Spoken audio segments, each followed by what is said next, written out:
नैहाय नैबे CSD आर्बान अफिसावहाय मोनसे मिटिं लानाय जादों बाहाय EM सार जोंनि आर्बाननि श्रीजुत विल्सन हाजदा बिथाङा बे मिटिंखौ चेयार खालामदों आरो बाहाय जोंना कल खालामदों जोंनि CSD आर्बाननि वारि लंकेश्वर वारि बिथाङा कल खालामदों आरो जोङो गासिबो BTR सिङावहाय आवगोलाव 9टामोन दिनैहाय 10टा ULB नि चेयारपारसन आरो टेक्निकल अफिसारफ्रा फैनाय जादों जोंनि बे प्रपार्टी टेक्स एसेसमेन्टनि खोथाखौ डिसकास खालामनो थाखाय बाहाय जिहेतु पुरा आसाम माने रायजोआवनो बे प्रपार्टी टेक्सनि एसेसमेन्टनि खामानिया जागासिनो दङ आरो बे प्रपार्टी टेक्सनि एसेसमेन्टनि खामानियाव जोंना DCआनो चेयारमेन जायो आरो ADCआ नडेल अफिसार जायो आरो जोङो ULB हिसाबै जोङो इमप्लिमेन्ट खालामो खिन्थु जोंना 6 शिड्यूल हिसाबै हाइएस्ट अथरिटिया माने प्रिन्सिपाल सेक्रेटारिया जायो बिथांनि डिरेक्शनावहाय आरो आसाम गभर्नमेन्टनि जे डिरेक्शनावहाय गासिबो ULB बा आर्बान लकेल बडिसजों जे खामानिखौ मावनांगौ बेखौ जों आखायाव लादों खामानिखौ मावनो थाखाय आरो बे हिसाबैनो जोङो दा जोंखौ जे डिरेक्शन होनाय बायदि जों खालामदों आरो बाहाय आङो सासे चेयारपारसन जानानै बेखौनो बुंनो सानदों पाब्लिकआव जेनेबा नैबे टेक्स एसेसमेन्टआव सोरबाया बहुद माने बुरजा टेक्सआ बारायसिगोन होननानै जोबोद गिलायलायदों बेहाय जाहाथे गिनो नाङा जोंबो रायजो राजानि जेसे हायो सिस्टेमाव दोननो थाखायसो बे माने बा आपग्रेड खालामनो थाखायसो पर्टेलाव माने खालामनो थाखाय आरो माखासे जोंहा सेन्ट्रेल गभर्नमेन्टनिफ्राय डिरेक्शन दङ जे नैबे टेक्स एसेसमेन्टनि जेसेबांखिनि खामानि बेखौ जोङो कमप्लिट खालामनांगोन होमबासो जोंनि 23-24 माने फैगौ बोसोरनिफ्राय आरो बिनिफ्राय होमबासो जोङो जे माखासे फाइनान्शियल जे बेनिफिट्स बा जोंनि जे सिस्टेमखौ लानानै जे फाइनान्शियल बेनिफिट्स दं 15 फाइनान्स बा माखासे बेबायदि सुबिदा दङ बेखौ जोङो मोनगोन नङाबा बे प्रसेसआव जुदि जोङो लाबोनो हायाबा जोङो बिनि मोन्थाइखौ जोङो मोननाय नङा दा बे हिसाबैनो जोंबो आवगायदों खिन्थु जोङो बेखौनो खावलायनो लादों जे जोंनि ओरैनि रायजो राजाया गिनो नाङा आरो हाइएस्ट अथरिटिया जोङो जे माने जोंनि AVR माने ARV होनाय दङ आरो जे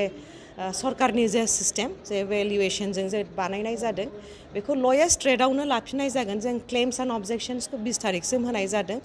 आरो बेहाय बेखौ एप्रुभेलनि थाखाय जोङो हरैहाय माने गोजौ हायार लेभेलाव थांगोन आरो बाहाय जोंना मानगोनां EM सारजों लोगोसे जोंनि BTRनि CEM श्रीजुत प्रमद बर' बिथाङाबो आरो जोंनि नैबे गभर्नमेन्टआबो बिराद बेनि प्रति खुब सिरियासलि लादों आरो जाहाथे रायजो राजाया जेबो उसुबिदा जाया बेनि थाखाय स्टेपखौ लागोन होनदों आरो जोङो जास्ट इमप्लिमेन्टिं एजेन्सिसो जाहाथे रावहाबो उसुबिदा जाया बेखौ जोङो नायगोन आरो बे टेक्स एसेसमेन्टनि जे सार्भिसेस बेजोंनो जोङो टाउनखौ साबसिन हामसिन खालामनो जोङो सेस्था खालामगोन जोङो नुबोदों जोङो जेला सियाराव थादोंमोन बिराद माने उसुबिदा जोङो खुब माने मोनसे उसुबिदा पजिशनाव सियाराव जिरायनाय जादों गोबां समनि more than 32 मान्थ्सनि थाखाय बेथन मोनाखैमोन हजोंनि बे इमप्लयिसफ्रा जोंनि क'क्राझार मिउनिसिपाल बर्डआव आरो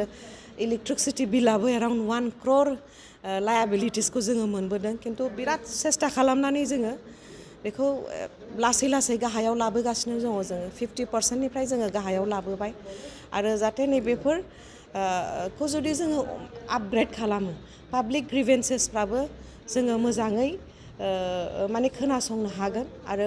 माने जोङो मेंटेनेन्सखौबो मोजां होनो हागोन सार्भिसेसखौबो मोजां होनो हागोन स्ट्रीट लाइटनि प्रब्लेम्स दङ जोंहा ड्रेन क्लिनिंनि प्रब्लेम्स दङ जोंहा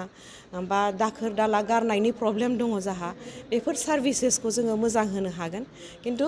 बेखौ जोङो जेब्लाबो गोसोआव लाखिगोन जाहाथे रायजो राजाया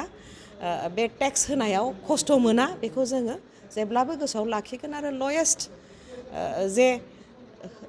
लानो हायो बेखौनो लानायनि थाखाय जोंनि EM साराबो गावनि डिपार्टमेन्टनिफ्राय बुंनाय जाखाबाय आरो बेयो गोजौ लेभेलसिम थांगोन जेला एप्रुभेल होगोन होमबासो जोङो बेनि इमप्लिमेन्टेसनखौ जोङो खालामगोन पाब्लिकनि क्लेम्स एन्ड अबजेक्सनखौ जों 20 तारिखसिम लादों आरो बेफोरखौ जोङो नायबिजिरगोन